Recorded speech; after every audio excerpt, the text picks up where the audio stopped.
नमस्कार, स्वागत है आप सभी का हमारी खास पेशकश इंडिया बोले में। इंडिया बोले में आज बात करेंगे देश में जो बेरोजगारी की दर बढ़ रही है, रोजगार की तलाश में जो नौजवान माइग्रेट कर रहा है, उसके लिए रोजगार कहां से आएंगे। सरकार ने वादा किया है कि साल में 1 करोड़ से ज्यादा रोजगार सरकार पैदा करेगी ताकि देश के युवाओं को बेहतर रोजगार मिल पाए, लेकिन तस्वीर उस कदर बनकर नहीं आ रही है। सरकार ने make in India programme launch किया। उसका सबसे बड़ा उद्देश्य था कि जिस बात पे भारत को सबसे ज्यादा गर्व है कि भारत के पास एक बड़ी आबादी युवा है, लेकिन जब इसको रोजगार नहीं मिलता तो ये नक्सलवाद में शामिल हो जाता है। जब इसको नौकरी नहीं मिल पाती है, बेरोजगारी की मार सहते सहते ये आतंकवादी तक बन जाता है। आज जितने भी आपको आंदोलन दिखाई दे रहे हैं, उन सब के जड़ में कहीं ना कहीं बेरोजगारी है। तो सवाल यह है, इस बेरोजगारी समस्या का समाधान हमारी सरकारों के पास है तो वो क्यों नहीं किया जा रहा है। इसी पे चर्चा करने के लिए मेरे साथ बहुत ही खास मेहमान कांग्रेस पार्टी से आलोक शर्मा साहब, आपका बहुत बहुत स्वागत है। आपके 10 सालों में कितने रोजगार आपने पैदा किए और कितने बेरोजगार हुए इन 10 सालों में, ये हम आपसे जानने की कोशिश करेंगे। मेरे साथ प्रोफेसर जेडी अग्रवाल, आप चेयरमैन हैं इंस्टीट्यूट ऑफ फाइनेंस के, बहुत बहुत स्वागत है। अग्रवाल साहब, कौन सा ऐसा सेक्टर है जो सबसे ज्यादा रोजगार दे सकता है, खासकर ग्रामीण क्षेत्रों में हम ज्यादा रोजगार कैसे पैदा कर सकते हैं, मैं आपसे समझने की कोशिश करूंगा। मेरे साथ राजकुमार प्रसाद साहब हैं, आप Commonwealth centre for electronic governance में सीईओ हैं, आपका बहुत बहुत स्वागत है। आज हम मेक इन इंडिया की बात कर रहे हैं, गवर्नेंस की बात कर रहे हैं, इलेक्ट्रॉनिक्स उत्पाद को अपने देश में बनाने की बात कर रहे हैं। ये एक बहुत बड़ा सेक्टर है जहां हम अपने युवाओं को रोजगार दे सकते हैं। मेरे साथ एसोचैम के को चेयरमैन अरुण जैन साहब भी हैं, आप इंफ्रास्ट्रक्चर कंपनी से जुड़े हुए हैं, लिहाजा इंफ्रास्ट्रक्चर भी एक बड़ा सेक्टर है जहां हम रोजगार पैदा कर सकते हैं। और भारतीय जनता पार्टी से उन सवालों के जवाब देने के लिए जो प्रधानमंत्री नरेंद्र मोदी ने अपने सार्वजनिक मंचों में इस देश के युवाओं से वादा किया था, नरेंद्र तनेजा साहब, आपका बहुत बहुत स्वागत है हमारी इस खास पेशकश में। और मेरे साथ मेरा युवा साथी जो यहां पर सवाल करना चाहते हैं, क्योंकि ये भी अपनी पढ़ाई के बाद इनको सबसे ज्यादा कोई बात की चिंता अगर सताती है तो वो है कि जब हम पढ़ाई पूरी कर लेंगे तो हमारे लिए रोजगार कहां है, हमारे लिए हमारी आजीविका का संसाधन कहां है। लेकिन सबसे पहले नजर डालते हैं हमारी इस खास रिपोर्ट पर। गुजरात में हार्दिक पटेल के आंदोलन के बाद कई लोग ये सवाल उठा रहे हैं कि क्या ये महज एक जाति के लिए आरक्षण का आंदोलन था, या फिर ये नौजवानों में रोजगार के कम होते मौकों से उपजा असंतोष है। सरकारी आंकड़ों को देखें तो देश के विकास की दर पिछले 5 साल के दौरान 7 से 8% की दर से बढ़ी है। एसोचैम 2015 की रिपोर्ट कहती है कि इस दौरान हमारे देश में करीब 50 लाख लोगों को नौकरी से हाथ धोना पड़ा। हर साल करीब 1 करोड़ 30 लाख नए युवा नौकरी की तलाश में बाजार में आ रहे हैं। इतना ही नहीं, भारत में बेरोजगारों की संख्या हर साल करीब 2% की दर से बढ़ रही है और रोजगार मिलने की दर है महज 1.4%। इसका मतलब है कि जितने लोग नौकरी मांग रहे हैं उससे आधे लोगों को ही नौकरी मिल पा रही है। जिन लोगों को नौकरी मिल रही है उनकी हालत भी ज्यादा अच्छी नहीं है। 5 लाख रुपए लगाकर MBA करने वालों को 5 से 10 हजार रुपए महीने की नौकरी मिल रही है। सबसे ज्यादा हालत खराब है इंजीनियर्स की। एस्पायरिंग माइंड संस्था की रिपोर्ट की माने तो 20% से कम इंजीनियर IT में नौकरी के लायक हैं। 8% से भी कम इंजीनियर कोर इंजीनियरिंग सेक्टर में नौकरी के लायक हैं। और सबसे ज्यादा चौंकाने वाली बात यह है कि हमारे देश के 90% इंजीनियर हमेशा नौकरी की तलाश में ही रहते हैं। इंडस्ट्री का कहना है कि ज्यादातर कॉलेजों में शिक्षा का स्तर इतना खराब है कि वहां पढ़ने वाले छात्र नौकरी पाने के लायक ही नहीं होते। देश में बढ़ती बेरोजगारी के पीछे एक और तर्क दिया जाता है। जानकार बताते हैं कि देश को जरूरत है अच्छे प्लम्बर, कारपेंटर, इलेक्ट्रीशियंस की, और हम सबसे ज्यादा पैदा कर रहे हैं MBA। इसका मतलब है बाजार की जरूरत के हिसाब से हम टैलेंट सप्लाई नहीं कर पा रहे। 2020 के समय आते आते दुनिया में इतनी बड़ी मात्रा में वर्कफोर्स की जरूरत पड़ने वाली है, उनके यहां सब बूढ़े लोग होंगे। दुनिया के पास काम करने वाले लोग नहीं होंगे। हम पूरी दुनिया को वर्कफोर्स सप्लाई कर पाएंगे। सरकार ये मान रही है कि नौजवानों को डिग्री देने से बेहतर है उन्हें हुनरमंद बनाया जाए। प्रधानमंत्री डेमोग्राफिक डिविडेंड की बात करते हैं। लेकिन अगर युवा हाथों को रोजगार नहीं मिला तो डेमोग्राफिक डिविडेंड कहीं डेमोग्राफिक डिजास्टर न बन जाए। Team news nation. ये कह देना कि साहब हाई ग्रोथ रेट चल रहा है, हमारी विकास दर ज्यादा, इसलिए रोजगार ज्यादा होंगे, ये तो हमने आंकड़ों के हिसाब से साबित करते हुए हमारे इकोनॉमिस्ट को देखा, ये संभव नहीं है, ये सरासर झूठ बात है। आप देखिए ग्रोथ रेट घट रहा है, इन्फ्लेशन बढ़ रहा है, एफडीआई घट रहा है, रुपए की हालत खराब है, सेंसेक्स गिर रहा है, एमिग्रेशन जो स्किल्ड लेबर का था बाहर वो घट गया है, एक्सपोर्ट घट गया है, मैन्युफैक्चरिंग सेक्टर घट गया है, सर्विस सेक्टर घट गया है, एग्रीकल्चर ग्रोथ रेट घट गई है, लेकिन भाइयों बहनों रोजगार बढ़ गए हैं। आप भाजपा के हमारे प्रवक्ता महोदय बताएं, ये जो हवाबाज पार्टी है कि अगर सब कुछ घट रहा है तो एम्प्लॉयमेंट कैसे बढ़ रहा है? आप पार्लियामेंट में आकर मनरेगा को तो कोसते हैं, लेकिन आप मुझे एक योजना बता दीजिए जिस योजना के तहत आपका एम्प्लॉयमेंट रेट बढ़ाओ। आप अपनी हवाबाजी भी तो सुन लीजिए। अगर ये हवाबाज पार्टी, आपने भी कम जनता के साथ हवाबाजी नहीं की। आप लोग कहने लगे साहब ऑन एन एवरेज हम 8% ग्रोथ रेट से आगे बढ़ रहे हैं, इसलिए हम ज्यादा रोजगार दे रहे हैं। हुआ क्या? अरुण जैन साहब बेहतर बताएंगे। 2004-5 से 2009-10 के बीच में इन 5-6 सालों में 50 लाख लोगों की नौकरी चली गई। कितने नए लोग आए ना आए ये बात अलग है, 50 लाख लोगों की इस देश में नौकरी चले गई, लेकिन और ये आपके कार्यकाल में हुआ। अब आप हवाबाजी कर रहे हैं। रमेश जी, जुलाई 2014 में डीओपीटी का सबसे पहला ऑर्डर आता है कि हिंदुस्तान में सरकारी नौकरियां नहीं होंगी। क्या ये हमारे टाइम में आया है? हमसे भी कमियां रही होंगी। मैंने पहले ही कहा कि इकोनॉमी सिस्टम जो है अपने आप में एक चैलेंज है, लेकिन हम हवाबाजी नहीं करते हैं। अगर कहीं कमी रही तो हम उसको स्वीकार करते हैं। हम पार्लियामेंट में मनरेगा को खड़े होकर कोसे, और फिर आप फाइनेंशियल एम्पावरमेंट के लिए तमाम सोशल सेक्टर्स के बजट में पैसे को घटा दें। ये कहां का न्याय है? अरुण जैन साहब, एक मिनट। अरुण जैन साहब, आप मुझे ये बताइए, आज हर पॉलिटिकल पार्टी की जो लड़ाई है वो इस बात में फंस जाती है कि साहब आपने, मैं देख रहा था उनका एनडीए ने अपना 1998 से 2004 का रिपोर्ट कार्ड दिया कि हमने इतने रोजगार पैदा किए, इन्होंने इतने रोजगार पैदा किए, हमने इतने रोजगार ज्यादा दिए, इन्होंने इतने कम दिए।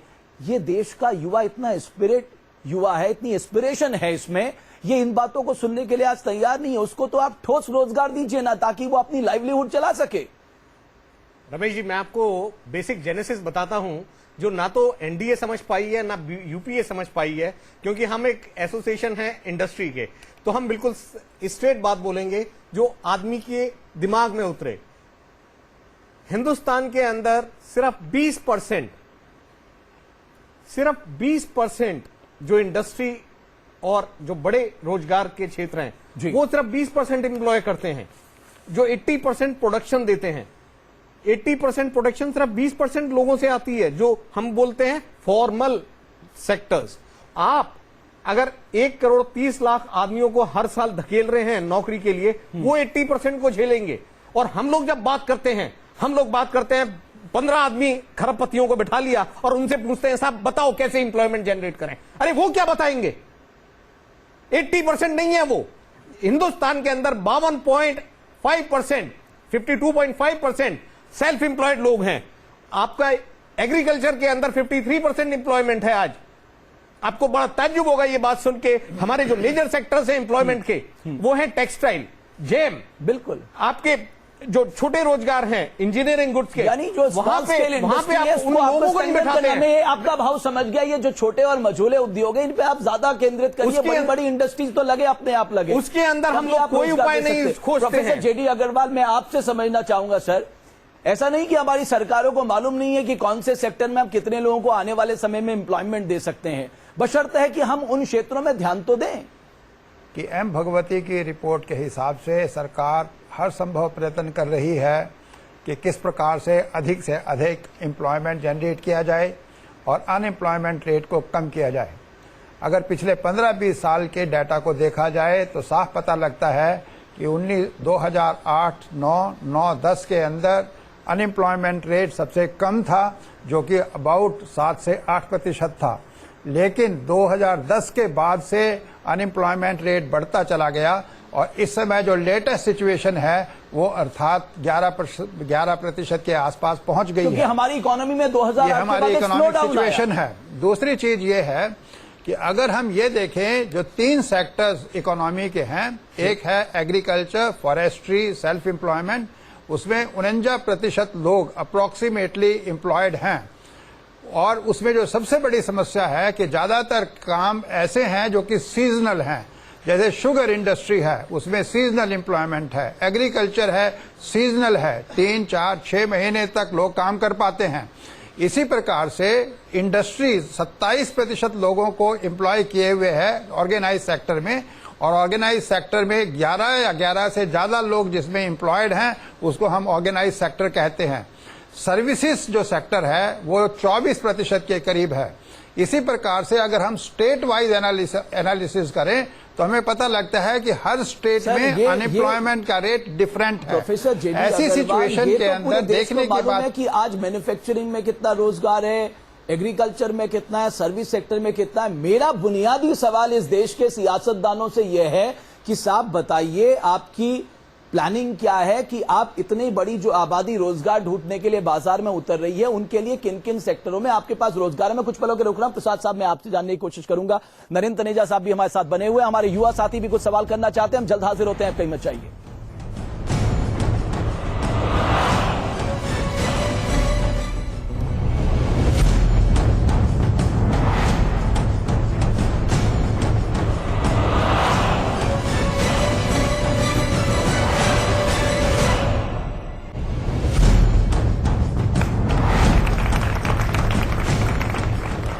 और आंकड़े ये बताते हैं कि इस देश में हम अगर दो हिस्सों में रोजगार को बांट दें, एक को हम ऑर्गेनाइज कह लें, दूसरे को हम अनऑर्गेनाइज कह लें, तो आप देखेंगे 17.3%, 17.3% लोग केवल आपके ऑर्गेनाइज सेक्टर में हैं, बाकी 82.7% लोग जो है वो आपके अनऑर्गेनाइज सेक्टर में है। जब हम अनऑर्गेनाइज सेक्टर की बात करते हैं तो हमें उनकी सोशल सिक्योरिटी को नहीं भूलना चाहिए। बहरहाल प्रसाद साहब, हमारे पास मेक इन इंडिया कार्यक्रम को लॉन्च करने के पीछे का मकसद ही ये था, हम यहीं अपना उत्पाद बनाएं, अपना एक्सपोर्ट बढ़ाएं, अपने लोगों को रोजगार दें। लेकिन क्या आपको लगता है कि ये कार्यक्रम जो है इतनी बड़ी आबादी को अब्सॉर्ब कर सकता है in terms of employment? 3 country को मैं कंपेयर कर देता हूं। चाइना जून का है 4.01, यूएस का है अगस्त का 5.10, और सबसे जो अनएम्प्लॉयमेंट रेट सबसे हाई है वो स्पेन का है 22.37 अगस्त। इंडिया का जो डेटा है वो 5.2 है, मतलब अगर देखा जाए तो मुझे नहीं लगता है कि we are in the wrong path. Like हम मेक इन इंडिया की बात करें, स्मार्ट सिटी की बात करें, डिजिटल इंडिया की बात करें, these are the sectors where young generation can go and take the employment. तो मुझे नहीं लगता है कि हम लोग को ज्यादा सीरियसनेस होना चाहिए। There are lot of opportunities coming up. ये नहीं समझ रहे, मैं आपकी सीरियसनेस थोड़ा सा और गंभीरता बढ़ा देता हूं। आप सोचिए कि आपके सेक्टर में, आपकी मार्केट में हर साल 1 करोड़ से ज्यादा युवा रोजगार के लिए आ रहे हैं, आप दे नहीं पा रहे उनके रोजगार। आपके राज्य सरकारों के एम्प्लॉयमेंट एक्सचेंज में जगह नहीं है नया रजिस्ट्रेशन करने के लिए। यह हालत है इस देश के यूथ की। क्यों इतना सोशल डिस्ट्रेस आपको देखने को मिल रहा है? क्योंकि आप रोजगार नहीं दे पा रहे। तो ये कह देना साहब कि भारत में स्थिति इतनी खराब नहीं है, तो ये तर्क से कोई सहमति नहीं होगा। नहीं, इसमें आपको सेक्टर भी देखना पड़ेगा कि कौन से सेक्टर में ज्यादा एम्प्लॉयमेंट है। आप एग्रीकल्चर, साहब एग्रीकल्चर से आपको शिफ्ट करना होगा आज के दिन में। ये चैलेंज है आपके सामने। Manufacturing base is most important. तो मैं कह रहा हूं ना, इंफ्रास्ट्रक्चर। हाँ। देखिए, आप जितने रोड बनेंगे, पुल बन रहे across India, I am talking inclusive development, तभी रोजगार के। सर इंक्लूसिव डेवलपमेंट सुनने में अच्छा लगता है, कानों को अच्छा लगता है, साहब हो कहाँ रहा है? इस देश में रूरल अर्बन डिवाइड को आप देखिए, आपको पता लग जाएगा। इंक्लूसिवनेस के आप इस लोगों को लगेगा मजाक बना रहे उनका। बहरहाल नरेंद्र तनेजा साहब, अब आपके सामने सबसे बड़ा चैलेंज ये है, ये जो यूथ है जिसको आपने सबसे ज्यादा टारगेट किया है, जिसको लेकर आपके प्रधानमंत्री कहते हैं ये भारत की ताकत है, हम 2020 तक वर्ल्ड को वर्कफोर्स देंगे। साहब आप वर्ल्ड को बाद में दे दीजिएगा, पहले इस देश में रोजगार पैदा कर दीजिए। जहां तक देखिए प्रधानमंत्री ने जो बात करी है, और उसके हिसाब से मुझे ये बताइए, ईमानदारी से युवा बैठे हैं उनसे भी पूछ के बताइए, क्या उस ओर हमने कदम नहीं उठाना शुरू करा है? क्या हमने उसको लेकर के जो है कदम नहीं उठाए? क्या हमने make in India campaign launch नहीं किया? क्या हमने स्किल इंडिया नहीं लॉन्च किया? क्या हमने तमाम सारी उसके लिए योजनाएं बनाना शुरू नहीं करी? क्या हमने नहीं करा है? आप मुझे बताइए, आपका टेलीविजन स्टूडियो 1 साल में बना होगा तो उससे तैयार करने में 1 साल लग जाता है। आप कहते हैं जो 60 साल से जो काम नहीं हो उसे 1 साल में आके कर दें। 1 मिनट, अरे आप मुझे बोलने तो दीजिए हुजूर, बोलने तो दीजिए। आप ये देखिए कि पूरे जो हमने योजनाएं लॉन्च करी है उसको देख करके जितना उत्साह पैदा हुआ है, जितना यहां पे कुल मिलाकर के हम हमारी सारी प्लानिंग आ रही है, उस हिसाब से इन्वेस्टमेंट आना शुरू हुआ है, योजनाएं बनना शुरू हुई हैं, उन सबके आगे आकर के फ्रूट्स है। पहले तो ये 3 साल तक तो कुछ हो ही नहीं रहा था, पूरी कंप्लीट पैरालिसिस था, है ना। अब वो उसका साहब आप कह रहे हैं सब में उत्साह, कांग्रेस हतोत्साहित है। वहां आकर के हमने पहले एक पार्टी जो कंट्री की इतनी बड़ी पार्टी है वो इतनी हतोत्साहित है। पहले 100 दिन आपका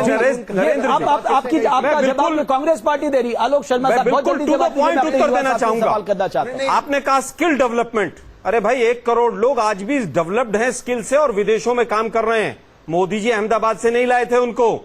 मैं केवल ये कहना चाहता हूं स्किल डेवलपमेंट पर जितना पैसा खर्च हुआ है उससे कहीं ज्यादा स्किल डेवलपमेंट के एडवर्टाइजमेंट पे हो गया है। आपने उनको जाने के बाद वो गए, आपका रूल था ना। मोदी जी तो स्वयं कह रहे हैं कि पूरे वर्ल्ड को सप्लाई करेंगे। आप थोड़ा पार्टी लाइन को समझे अपनी को। जाने दिया नरेंद्र जी मोदी जी के विपरीत बोल रहे हैं आप, थोड़ा समझिए बात को। मुझे केवल ये बता दीजिए वो 3D 4D 5D 5P वो कहां चले गए सब?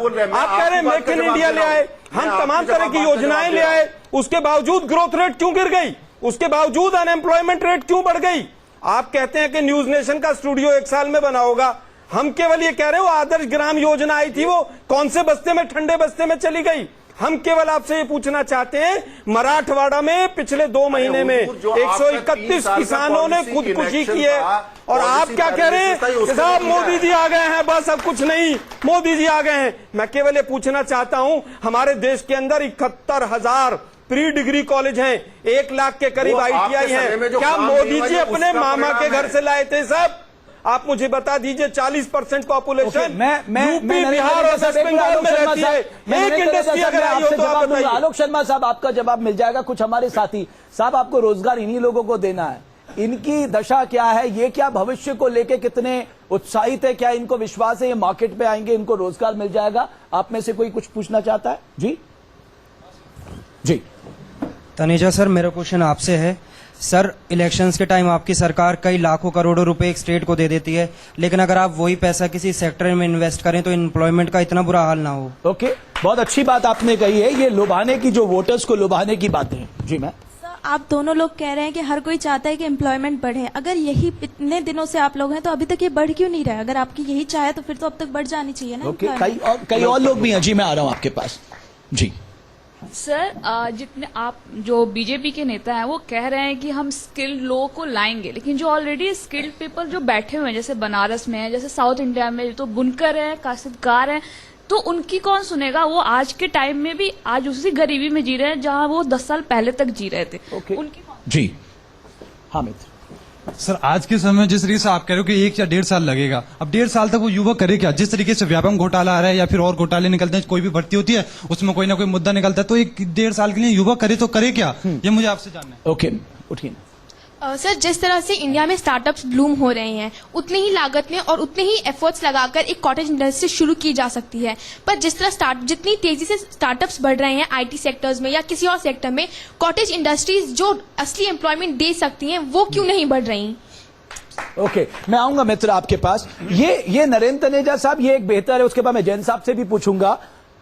यानी ये युवा भी मानते हैं कि साहब आप बड़ी बड़ी इंडस्ट्री को लगाइएगा, कोई इस देश में मना नहीं कर रहा, आपके पास बहुत मौके आएंगे, गांव में छोटे छोटे उद्योग लगा दीजिए, वो आसपास में ही अपनी नौकरी रोजगार ढूंढ लेंगे। एम्पावरमेंट, जिससे कि एग्रीकल्चर के साथ साथ वहां पे उद्योग जा सके, उसके लिए पूरा काम वो पूरी योजना एग्रीकल्चर मिनिस्ट्री का भी और मिनिस्ट्री ऑफ रूरल डेवलपमेंट का भी दोनों ही बजट घटा दिए हैं आपने। जो इंफ्रास्ट्रक्चर, एक second, steel industry, cement industry, बार बार इंफ्रास्ट्रक्चर कह रहे हैं, इसलिए मुझे याद आ रहा है स्टील और सीमेंट इंडस्ट्री इस टाइम हिंदुस्तान के अंदर सबसे बुरे दौर से गुजर रही है। रिवर्स लेबर माइग्रेशन हो रहा है उत्तर भारत में। तनेजा जी एक बात तो पक्की है, तनेजा जी एक बात तो पक्की है कि कोई लेबर रिफॉर्म नहीं हुआ, हड़ताल हो रही है। बातें तो बहुत हुई हैं, लेकिन काम नहीं हो रहा है। मुझे एक कुछ पलों के लिए यहाँ पर रुकना, मैं अरे साहब, मैं आ रहा हूँ तनेजा साहब। जहाँ सरकार है वहाँ पे ये राज्य सरकारों का रोल होता है। आपकी जहाँ जहाँ सरकार है, कर्नाटक के बताइए ना सर, आप अपने मैं आ रहा हूँ आलोक शर्मा साहब, मुझे कुछ पलों के लिए रुकना है। तनेजा साहब, मुझे कुछ पलों का समय दीजिए, मैं चर्चा को आगे बढ़ाऊंगा। राज्य सरकारों की भी अपनी भूमिका, इससे कोई दो राय नहीं है, लेकिन केंद्र सरकार ने जो वादों की झड़ी लगाई है चुनाव से पहले, उनको तो जमीन में आपको उतारना ही होगा। तभी जो 2019 में जो आप कह रहे हैं कि मैं जनता को जवाब दूंगा, अपना रिपोर्ट कार्ड दूंगा, तभी तो दे पाएंगे। हम जल्द हाजिर होते हैं, आपका हिम्मत चाहिए।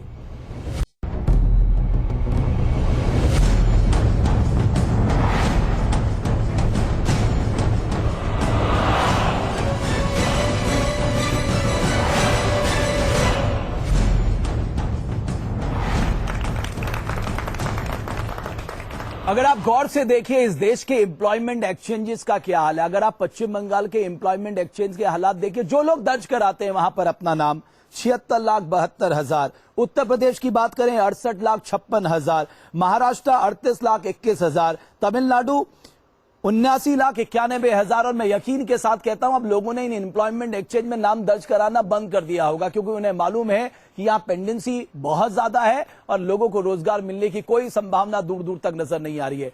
देश का जनमानस इस मुद्दे को लेकर क्या कुछ राय रखता है, आइए आपको सुनाते हैं। कोई मेहनत कर रहा है ना, और उसको काम दिया गया 2 साल के लिए और फिर उसको 2 साल बाद उसका कॉन्ट्रैक्ट हटा दिया गया, तो वो बेरोजगार हो गया। तो इसकी वजह से कोई जॉब सिक्योरिटी बची है नहीं।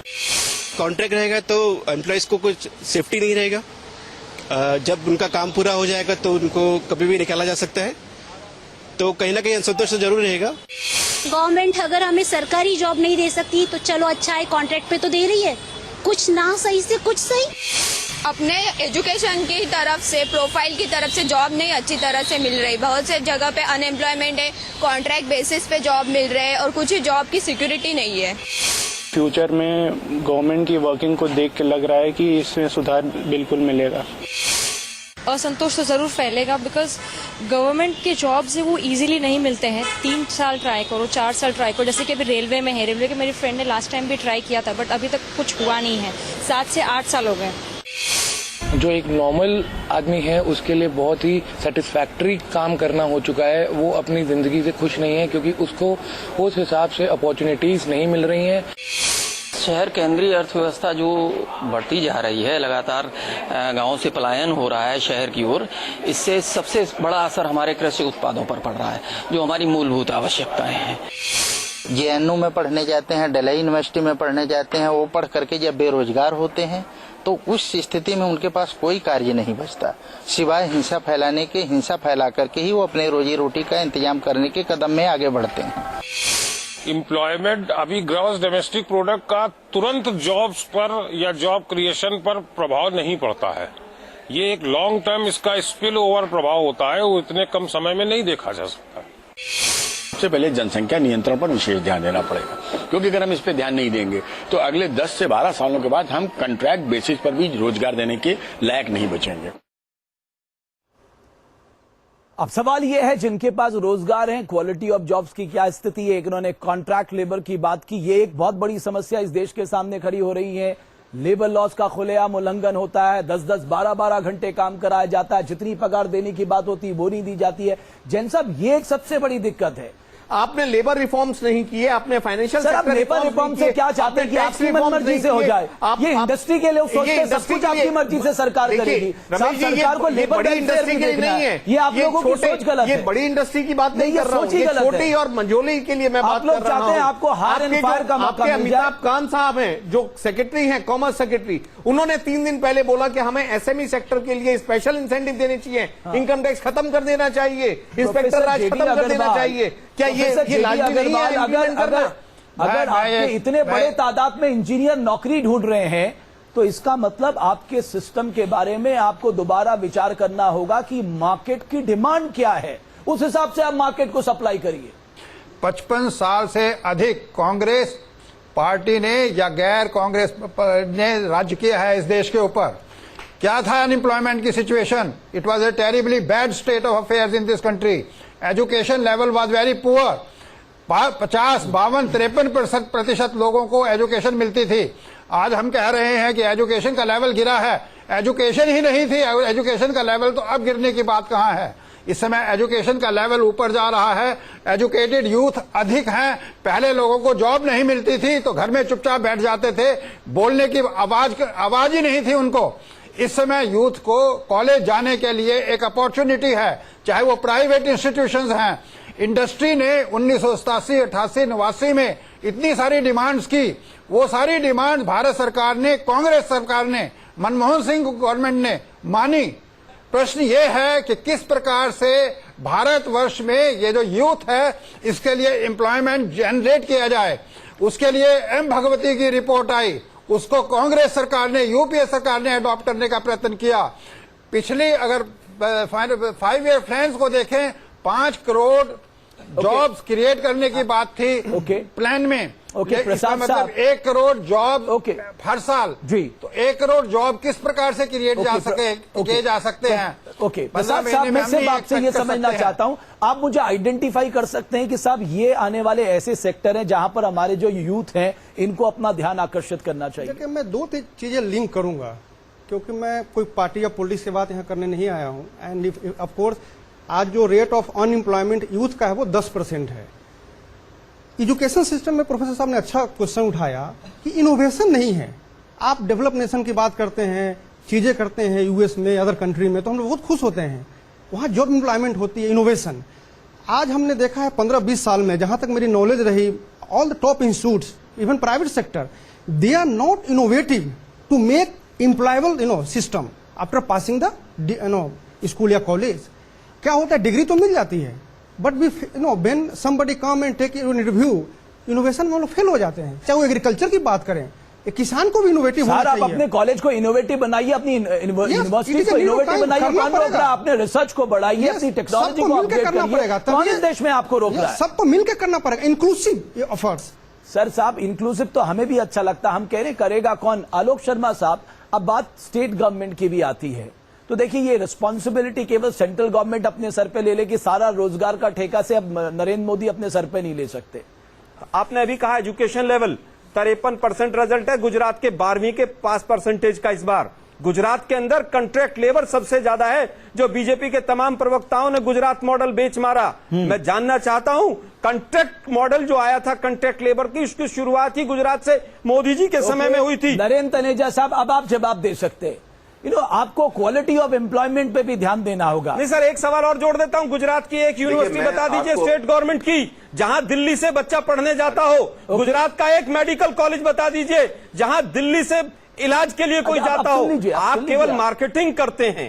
हवालाबाजी वाले लोग हवाबाजी करने लगे हैं। नहीं, व्यापम पे भी थोड़ा सा रोशनी डाल दीजिएगा। व्यापम का कौन सा हवाबाजी डेवलपमेंट का मॉडल है हमारे खिलाफ? ये आलोक सुनिए, अब आप हुजूर जवाब तो सुन लीजिए। आप जो लैंग्वेज यूज कर रहे हैं, आप बोल रहे हैं प्रधानमंत्री के मामा के घर से लाए थे, हमने कभी कहा आप इटली से लाए थे? नहीं, प्रधानमंत्री ने कहा था राहुल जी के मामा के घर से लाए हैं। 6000 साल पुरानी सभ्यता है, अच्छी भाषा का प्रयोग 4 महीने पहले मर जवान मर किसान का नारा सुन के आए, आप 6000 की सभ्यता में पढ़ाइए। खैर, मैं आपकी बात का जवाब दे रहा हूं, शर्मा साहब, आप जवाब भी सुन लीजिए।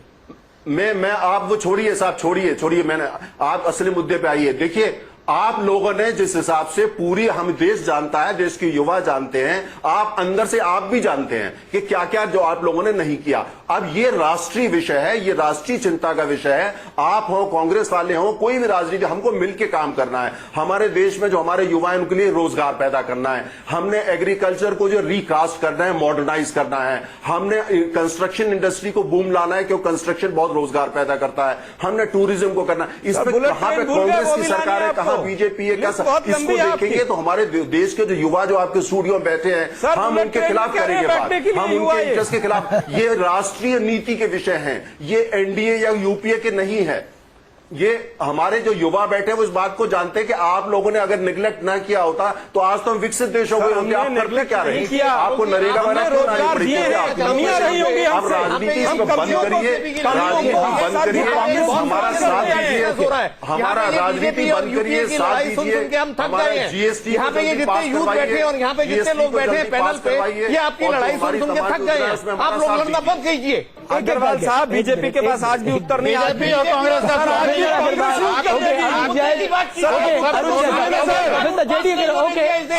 सुनिए ना,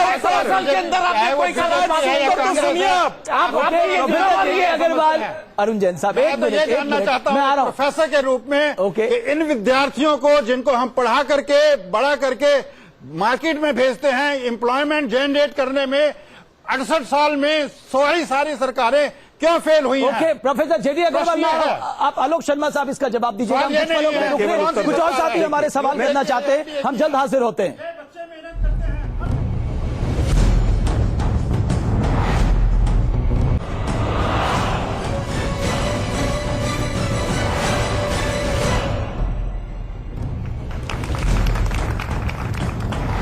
आलोक शर्मा साहब, आप बहुत जल्दी से जवाब दे सकते। मैं केवल ये कहना चाहता हूं, देखिए जिस समय देश आजाद हुआ था उस समय आबादी हमारी कितनी थी और आज आबादी कितनी है। चाहे वो पंचवर्षीय योजना रही हो, चाहे ग्रीन रेवोल्यूशन रहा हो, चाहे वो गरीबी हटाओ की बात रही हो, चाहे वो सैटेलाइट्स की रही हो, चाहे 3-3 युद्ध की रही हो, कांग्रेस पार्टी नहीं किया है। अगर ग्लोबलाइजेशन और प्राइवेटाइजेशन जिसके लिए ये हवाबाज पार्टी के प्रवक्ता महोदय हमेशा विरोध करते थे, ये भी कांग्रेस ही लेकर आई थी। कंप्यूटराइजेशन जिसके लिए आज हम कहते हैं कि सिलिकॉन वैली में लाखों लोग हमारे बैठे हैं, ये भी कांग्रेस ही लेकर आई थी। अरुण जैन हमसे कमियां रही होंगी, लेकिन आज हमारे जवाब देना आजाद हुआ था, जापान हमारे बाद आजाद हुआ था, वियतनाम हमारे बाद आजाद हुआ था, वो लोग कहां पहुंच गए, हम लोग कहां हैं, आपने हमें कहां पहुंचाया है। आज हमारे एक प्रधानमंत्री हैं जो जिद में है कि हम लोग इस देश को नंबर 1 बनाएंगे दुनिया के, हम बहुत भाग्यशाली हैं उसके लिए, ये बात हमें माननी चाहिए। लेकिन पिछले सालों में जो भी हुआ है, यूपीए हो, एनडीए हो, आपस में लड़ने के सिवा इन लोगों ने कुछ जैन साहब, एक मिनट आलोक शर्मा साहब, डेढ़ साल में क्या आलोक शर्मा साहब, जैन साहब, आलोक शर्मा साहब, कुछ मेरे युवा साथी यहाँ पर सवाल करना चाहते हैं। मोदी, सोनिया, हम लोग ये सुनते सुनते थक गए। अरुण जैन साहब, आलोक शर्मा साहब, कुछ मेरे साथी आपसे सवाल करना चाहते हैं। इनका मूल सवाल कई लोगों का है जो यहाँ पर कई सवाल करना चाहते हैं। जी, आप पूछना चाहते हैं। जी, मेरा क्वेश्चन दोनों पार्टी के प्रवक्ताओं से है कि एक दूसरे को कोसने से अच्छा ये देखा जाए कि कैसे बेरोजगारी को खत्म किया जाए और जनसंख्या पर नियंत्रण पाया जाए। यहाँ पर लड़ने से कुछ नहीं होगा साहब। Okay, please. सर, मेरा क्वेश्चन है कि हमारे देश की मेन वर्कफोर्स जो है वो एग्रीकल्चर सेक्टर में है, पर सर एग्रीकल्चर सेक्टर को हम मैन्युफैक्चरिंग इंडस्ट्री में किस तरह से शिफ्ट करेंगे, इसका जवाब अभी तक नहीं मिल पाया। ओके, मैं अभी पूछता हूँ। सर, क्या सच में हम युवाओं को रोजगार मिलेगा या सिर्फ ये चुनावी जुमला ही रह जाएगा? ओके, नरेंद्र तनेजा साहब जवाब देंगे। सर, मैं पूछना चाहती हूँ कि जब आप दोनों लोग ही एक ही चीज चाहते हो तो फिर भी कुछ एक सॉल्यूशन क्यों नहीं निकल रहा है इस चीज का? आप लोग हमेशा ही उसी चीज पे अटके रहते हो। ओके जी। सर, मेरा सवाल नरेंद्र तनेजा जी से है कि बीजेपी, हमारे जो प्रधानमंत्री हैं, वो मेक इन इंडिया की बात करते हैं, वो बड़े बड़े वादे करते हैं, लेकिन ग्रास रूट लेवल पे कोई काम नहीं हो रहा है, बेरोजगारी अभी भी है भारत। ओके, मैं आ रहा हूँ जी। हामिद सर, मेरा क्वेश्चन ये है, सर सीधा सवाल है कि लैंड ऑर्डिनेंस बिल कब पास होगा? सर, दोनों पार्टियों से सवाल है सर कभी। जी, आप मित्र। सर, हम किसी भी बड़ी कंपनी में चले जाए आज के टाइम पर तो सबसे पहले वो ये पूछते हैं कि आपको एक्सपीरियंस कितना है। अगर सारी जॉब एक्सपीरियंस को मिलेगी तो हम फ्रेशर्स कहाँ जाएंगे? ओके, चलिए जवाब देंगे। सर, जितना भी सैचुरेशन है, जितने भी जो स्किल इंडिया की बात की जा रही है, वो सारी लेबर और प्लम्बर इन सब का काम दिया जाएगा। जहां ऑलरेडी सुपर सैचुरेशन है, जैसे आईटी सेक्टर हो गया, वहां पे वो लोग अब जाके प्लम्बर का काम नहीं सीखेंगे। उनके लिए करंटली क्या रोजगार के ऑप्शंस हैं? ओके, नरेंद्र तनेजा साहब, ये इतने सारे हमारे युवा साथियों ने सवाल पूछे, आप इनकी एस्पिरेशन को समझ रहे होंगे। ये भी अच्छे दिन का इंतजार कर रहे हैं, ये भी सबका साथ सबके विकास के, आपके भाव की रिस्पेक्ट कर रहे हैं। इनके लिए आपके पास समाधान क्या, आपकी योजना क्या, ताकि इन सबको रोजगार मिल पाए? रोजगार पैदा करने, अर्थव्यवस्था का सुधार करना है, कृषि का आधुनिकीकरण करना है। ये नेशनल मिशन है, इसमें हम चाहते हैं सब लोग शामिल हो, चाहे आपकी कोई पॉलिटिकल आइडियोलॉजी हो, कोई राजनीतिक दल हो, और उसके लिए जरूरी है कुछ जो भी अध्यादेश पास कर। एक समय तो दीजिए साहब, आप बोलने तो दीजिए ना, बोलने तो दीजिए। अब उसके अंदर जैसे जीएसटी की बात है, आप जीएसटी आप पास ही नहीं करने दे रहे हैं। मेरा ये कहना है कि इन चीजों को जो है आप पॉलिटिकल इशू मत बनाइए, पैटी पॉलिटिकल इशू मत बनाइए, ये नेशनल इशू। देख रहे हैं ना युवा बच्चों के सवाल किस तरह के आ रहे हैं। ये जो सारी बातें, कभी किसी को कुछ बोलना, कभी कुछ बोलना, उससे कुछ निकल के आता नहीं है ना। मेरा ये है कि कुछ इशू ऐसे जो नेशनल इशू है उसमें भी सामने आइए। हमारे शर्मा जी हमारे मित्र हैं, वो बार बार हवालाबाज पता नहीं, अब साहब वो हवाबाजी, अरे साहब हवालाबाजी आप बंद करिए। मैं सिर्फ इतना आपसे समझना चाहता हूं, आपके नजरिए में क्या ऐसा नहीं हो रहा है जो सरकार को करना चाहिए ताकि हमारे युवाओं को रोजगार मिल पाए? देखिए, मैं समझता हूं कि जितना भी अभी तक जो भी स्टेप्स आए हैं, 2 बजट आए हैं, दोनों ही बजट के अंदर एक इंक्लूसिव ग्रोथ वाली बात थी, वो गायब हो गई है। दोनों ही बजट के अंदर हेल्थ सेक्टर, एजुकेशन सेक्टर और रूरल इंफ्रास्ट्रक्चर, तीनों का बजट घटा दिया गया है।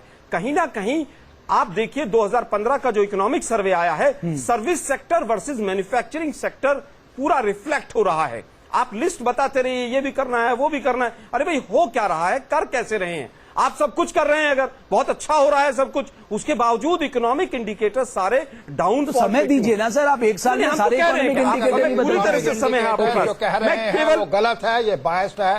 नहीं, बायस्ड नहीं, सब मुझे बता रहा हूं सर। बिल्कुल, आप बताइए, सोल्यूशन चाहिए।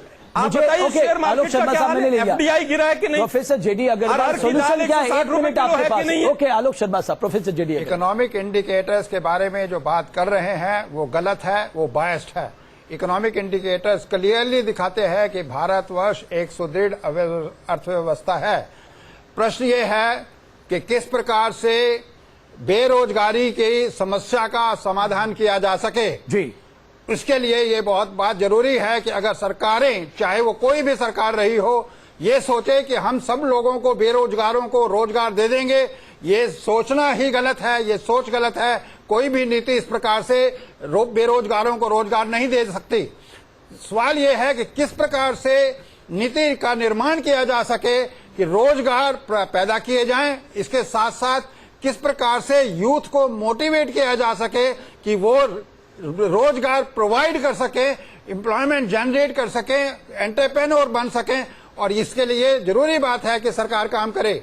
इसके लिए यह भी जरूरी है कि किस प्रकार से यूथ को हम मोटिवेट कर सकें और एम्प्लॉयमेंट जनरेट, उसको स्किल कर जो सके। ग्रोथ रेट है 7% का, ये पिछले 3-4 साल से चला आ रहा है। ये सिर्फ अभी 15 महीने की बात नहीं है। अब ये है कि इस समय एजुकेटेड जो स्टूडेंट हैं वो, उनकी जो संख्या है वो अधिक बढ़ गई है, क्योंकि private institution. Professor J D Agarwal, मैं आपकी बात से सहमत हूं कि हमें क्वालिटी रोजगार पैदा करने होंगे। धीरज जी, बहुत संक्षेप में 30 सेकंड में आप दोनों से मैं संक्षेप। मैं चाहूंगा कि कैसे बेरोजगारी को दूर करें।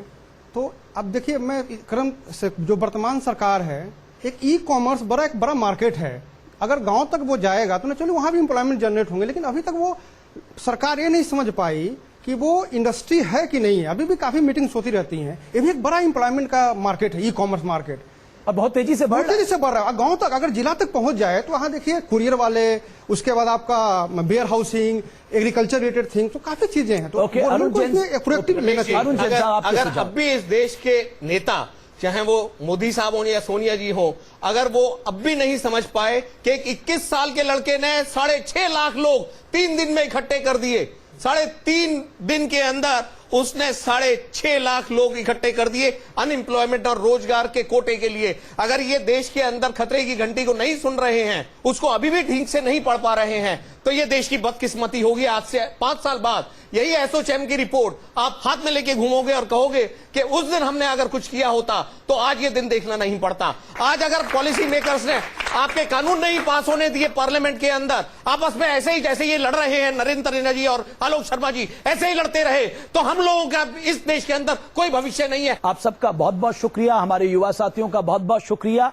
इस देश के युवाओं को अच्छे रोजगार चाहिए, क्वालिटी रोजगार चाहिए, और उन्हें जीवन में आगे बढ़ने के लिए एक दिशा चाहिए। स्किल इंडिया को बहुत अच्छे रोजगार चाहिए। सरकारों को, सबको मिलकर इस पे सोचना होगा, तभी हम सबका साथ सबका विकास, इस नारे को जमीन पे उतार सकते हैं। बहुत बहुत शुक्रिया आप सभी का।